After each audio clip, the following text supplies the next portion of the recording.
வெகு சிறப்பாக இந்த திருப்பூர் மண்ணில் விடுதலைக்கு வீர உழைக்கவிட்ட அந்த மாமன்னருக்கு மரியாதை செலுத்துகிற விதம் வருடந்தோறும் தவறாமல் அன்னதானத்தோடு நிறுத்தாமல் மக்கள் நல திட்டங்களையும் வழங்கி வருகிற விழா குழுவினருக்கு குறிப்பாக அன்பு சகோதரர்கள் டாக்டர் ரத்னசாமி, சின்னசாமி, நஞ்சப்பன், பாபா சண்முகம், அண்ணன் PS மணி, ராமகிருஷ்ணன், அன்பு தம்பி முத்து என்கிற பேச்சு முத்தவர்களுக்கும் மற்றும் விழாவினை ஒருங்கிணைக்கிற ஒருங்கிணைப்பாளர்கள் அனைவருக்கும் மக்கள் செல்வர் டிடிவி தினகரன் அவர்கள் சார்பிலும்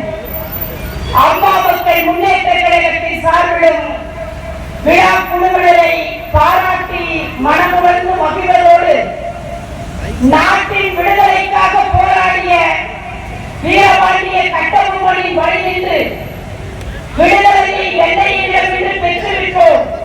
இனி நமக்கு வேலை ஒன்றுமில்லை என்றில்லாமல் வாங்கிய விடுதலையை பேணி பாதுகாக்கிற விதமாக வருடத்தில் மறவாமல் வீரபாண்டிய கட்டபொம்மனின் நினைவு நாளிலும் பிறந்த நாளிலும் விழா குழுவினர் கம்பீரமாக எழுந்து நிற்கிற இந்த சிலைக்கு மரியாதை செலுத்தி இது விடுதலை போராட்ட வீரர்களின் குடும்பத்தை கௌரவிக்கிற விதமாகவும் நாட்டு மக்களுக்கு நாட்டின் மீதுள்ள பற்று குறையாக காப்பாற்றுவதற்கு ஒரு உந்து சக்தியாக இருக்க இந்த விழாவை நடத்துகிற உங்கள் அனைவருக்கும் எங்களின் அன்பான வணக்கத்தை பாசத்தோடு செலுத்தி இந்த நன்னாளில் உங்களை சந்தித்ததிலே மகிழ்ச்சி கொள்கிறோம். வணக்கம்.